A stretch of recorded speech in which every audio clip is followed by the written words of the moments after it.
Okay, we'll start with this. Well, the fallout continues from this past weekend's freak fight. David Haye shakes head at Belfort. What's impressive about knocking out a 58-year-old? Holyfield, 58 years old and inactive for over a decade, accepted the fight on a week's notice after Belfort's original opponent, Oscar De La Hoya, was forced to withdraw after testing positive for COVID-19. Haye spoke with Belfort at Friday's official weigh-in, and he says the MMA veteran assured him that he wasn't going to blow Holyfield out, but that's exactly what happened. Belfort unleashed a combination that dropped Holyfield in the early goings. Once Holyfield got to his feet, Belfort overwhelmed him with big punches until the referee stepped in to wave off the fight.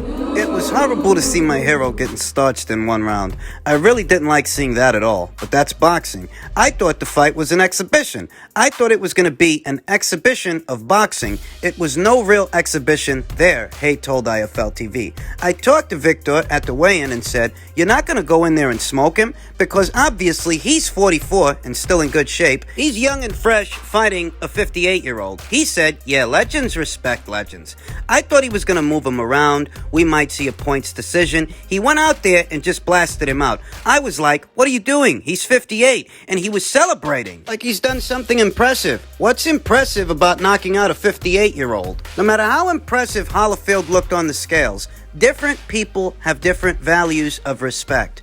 I was very disappointed. The California Commission wouldn't sanction this thing. Apparently, neither did the commission in Florida, because it has since been announced, per tweet from Dan Raphael, that these fights and their outcomes don't count towards these fighters' records. These fights were exhibition matches. And if they were, in fact, exhibition matches, one is left to wonder. I mean, Tito Ortiz, he got knocked out. So did Evander Holyfield by way of a referee stoppage. Are you allowed to knock people out in an exhibition match? Is it that?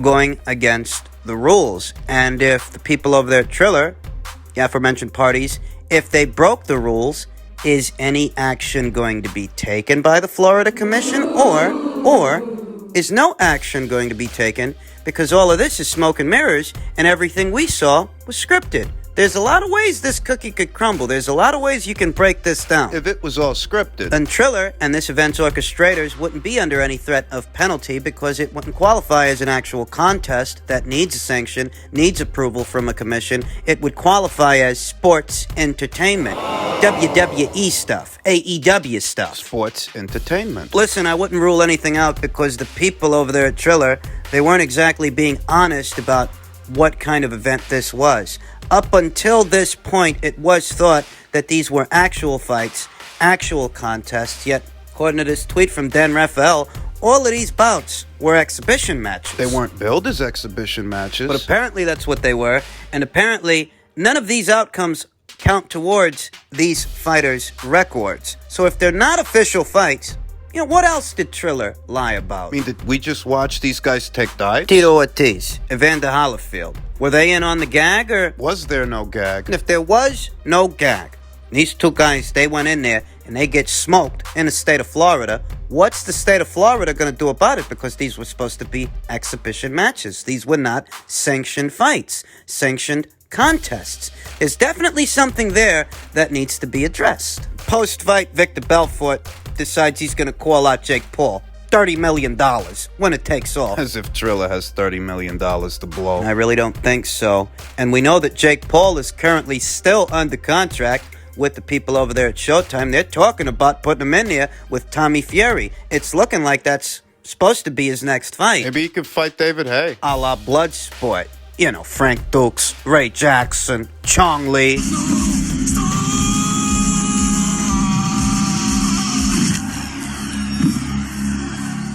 Yeah, no. Evander Holyfield, he's David Haye's idol, and now David Haye, he wants to get revenge for the guy he looks up to, because Victor Belfort beat him from pillar to post inside of a round. That kind of story.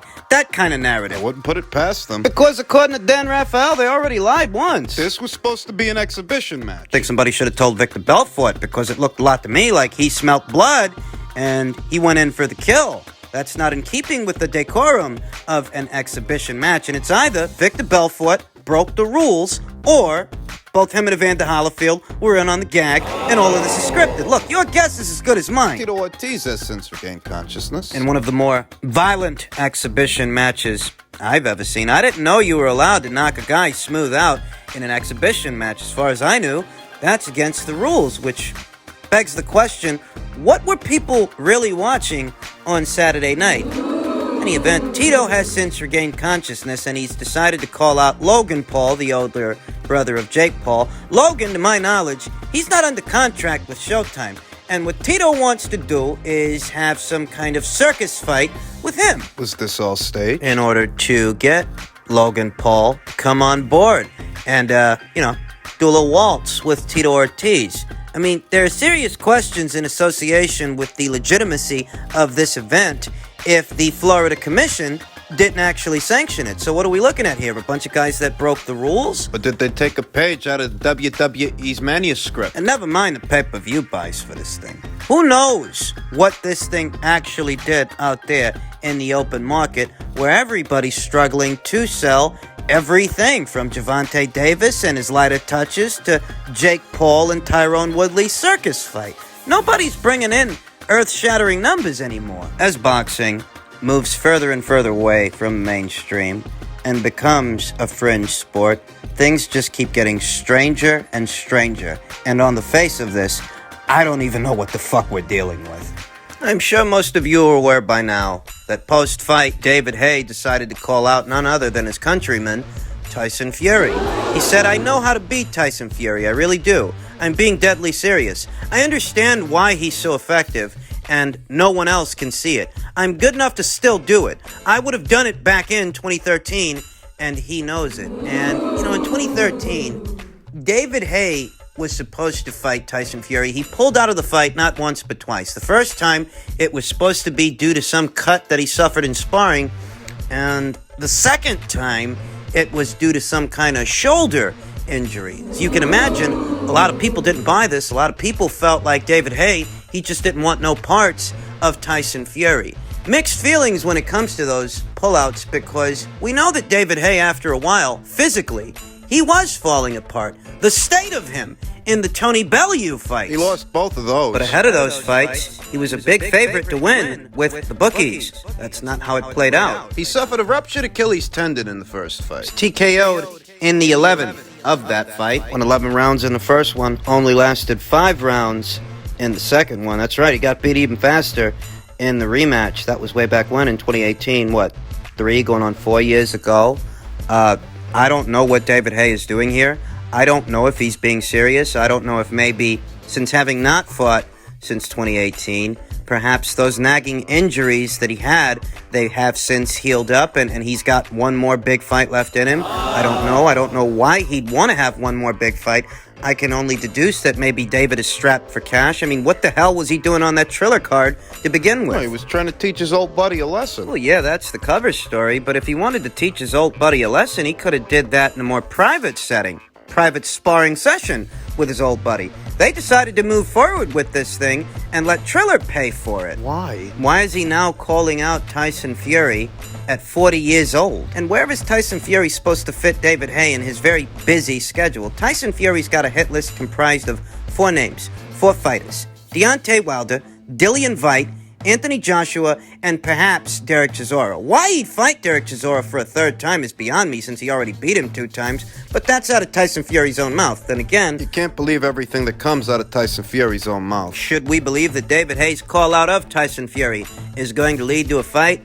I really don't think so. It's very strange, if I'm being honest, why David Haye would decide to do this after having sparred his old buddy, 40 years old. He should stick to the old man circuit. Maybe he can fight Tito Ortiz or Victor Belfort. Maybe he can fight Anderson Silva. Maybe he can fuck off. Go back into retirement, soaking up sun rays in Ibiza. I don't know why this guy's calling out Tyson Fury. Though the why of it all doesn't really matter, unless it results in a fight.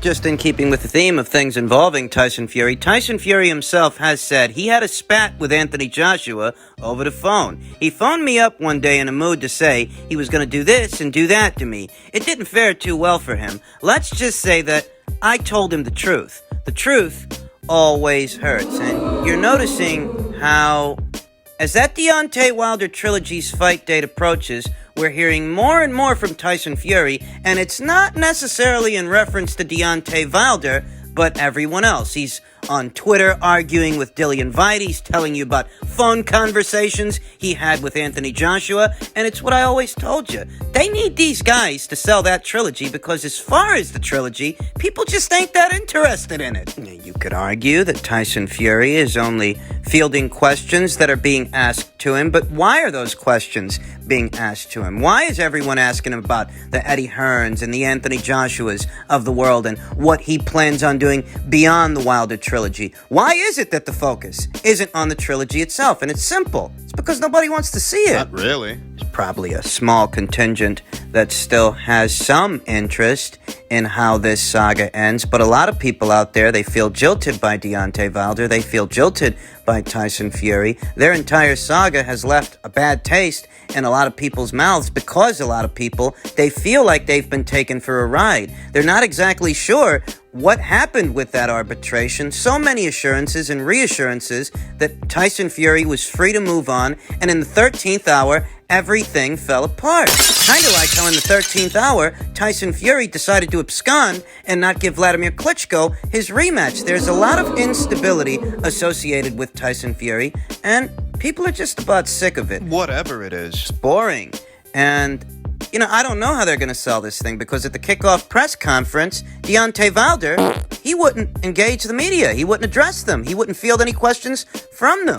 I don't know that they're going to do a press tour for this thing, but what I do know is we're 4 weeks out from that fight, and the most you're hearing from Tyson Fury is in reference to other people that he's not going to be fighting on October 9th. And it's obvious why. They want to get you looking forward to what happens after this fight. Because in some way, shape, or form, it still is related to this fight. This is how they hope to entice you, hope to intrigue you, hope to gain your interest in what's supposed to be the last chapter of this saga, by making you promises that, beyond that fight, Tyson might fight Dillian Vite, and he might shoot for Undisputed with Anthony Joshua, all that jazz. They want to get you on board for the trilogy by making those promises. Keep you interested and see if these promises and proclamations won't be enough to get you to tune in. Pull out your wallet, purchase the pay-per-view, give it your patronage. I mean, that's the look of it to me. Tyson Fury said he was going to go into radio silence. He said he wouldn't be back on social media until after the Deontay Wilder fight, the Deontay Wilder trilogy. Yet here he is 4 weeks out from that fight, and he won't shut the fuck up. Well, what was the point in telling everybody you was staying off social media? This is just another time that Tyson Fury went back on his own word. This is just another time where Tyson Fury contradicted himself, and we're all used to it by now. It's just that now it's not entertaining. It's not amusing anymore. It's not amusing to anyone. Anthony Joshua himself on Tyson Fury says, "We know his history. He pulled out of a couple of fights. It just happens. He's someone who pulls out of fights. Even with the Wilder situation, it happened again. Good luck to him, and we'll see him sometime. When he's ready, we'll be here waiting." That's the only approach you can take with Tyson Fury. A wait-and-see approach, because for the longest time, he has been an unstable character. And he does pull out of fights. In July of 2014, he pulled out on Alexander Ustinov. The story was that either Huey or Peter, Tyson's uncle, one of them had fallen ill, and Tyson Fury withdrew from the fight. You think about the situation with Vladimir Klitschko, what was supposed to be the rematch. First Tyson Fury gets the mysterious ankle injury, and then he very conveniently pulls out due to being mentally unfit. He withdrew from that situation. You think about, what happened with Wilder after the first fight. There was supposed to be an immediate rematch, and that didn't happen. Tyson Fury instead jumped into bed with Top Rank. That delayed the rematch, and the rematch did eventually happen, but look at what happened after that, Tyson Fury, out of the clear blue sky, starts to say that he's walking away from that situation with Wilder, and he's going to do his own thing. That turns into talks for an Anthony Joshua Undisputed fight, and that all falls apart. Tyson Fury once again withdraws, and I know that he has his reasons. He always does. He always has his reasons. That doesn't change that his track record is riddled with stories like this. This is consistent with Tyson Fury and his history. I know his fans don't want to hear it. His butt boys least of all. But what are you supposed to say? How are you supposed to broach the subject? We're expected to spin this for Tyson Fury, explain away all these different instances throughout his track record, his history, where he pulls out of a fight for one reason or another. It all equates to the same thing. In spite of this, Anthony Joshua remains optimistic that the fight will happen. He was quoted as saying, "I think it'll happen. In the minds of boxing fans, it's a mega fight. I don't look at it like that. This is just two lads. One from London, one from Manchester. Let's get it on. Politics, scrap all that. The fight will happen 100%. And, it's nice that Anthony Joshua sees a silver lining in all of this, because from where I'm sitting, there's just too much instability associated with Tyson Fury. There's really no sense in getting ahead of ourselves anyway. Later on this month, Anthony Joshua is going to be taking on the undisputed cruiserweight champion, who's never lost a fight on the road, and he spends a significant amount of time on that road, beating guys in their own backyards. He's never lost on the road. He's never lost at all. He's never lost a professional boxing match. That's what Anthony Joshua has in front of him. And even if he makes it past that guy, even if he makes it through Alexander Usyk the following month, Tyson Fury's got to make it past Deontay Wilder for the third time. And who knows? What if the third time's the charm? What if Tyson Fury screws the pooch? Conventional wisdom dictates that he should win the third fight. But this is boxing, the theater of the unexpected, and anything really can happen. Let's say Wilder wins that third fight. Well, that goes undisputed, because I'm not convinced he really wants it. And you know what? A part of me isn't convinced that Tyson Fury wants it either. I really do have to see it to believe it. It's been elusive. Landing that undisputed title fight with Deontay Wilder before the title changed hands, and afterwards, Tyson Fury. It's been elusive. And listen, I'm not going to sit here and tell you that it won't happen, but from where I'm sitting, I'm not getting my hopes up. Because it never should have been this difficult or elusive to begin with. Every reason to make a fight was there. All the necessary components, all the necessary ingredients, the money, the grassroots interest in the fight. I mean, every reason a fight gets made was there, still is there, and here we are. So I'm just gonna wait and see.